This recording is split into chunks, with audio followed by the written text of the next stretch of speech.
gusto mo maghiwalay na tayo, ganyan. Mm. Huwag po kayo maniwala. Tandaan na mga babae ay parang adobo. Hindi kumpleto pag walang kapag ka sinabi namin, kunyari na di ba minsan magagalit kami, tas tatanungin nyo kami, anong problema mo? Tas sasabihin namin, wala. Huwag kayong maniwala. Yun lang naman yun. Huwag kayong maniwala. Maglambing ka pa ng kaunti. Kasi nagpapapilit lang yan. Kung gusto mo maghiwalay na tayo, ganyan. Huwag po kayo maniwala. Tandaan na mga babae ay parang adobo. Hindi kumpleto pag walang tuyo. Huwag mong patulan, please. Tip mula sa babaeng may hormonal imbalance. Alam ko yung mga sapak, saltik, at kung paano tumakbo ang utak ng isang babae.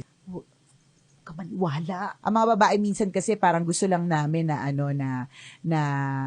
yung maramdaman namin that we are important. May mga ganong keme. Alam mo yan, yung parang, am I still relevant? Mga ganong Channeline boom boom, diba?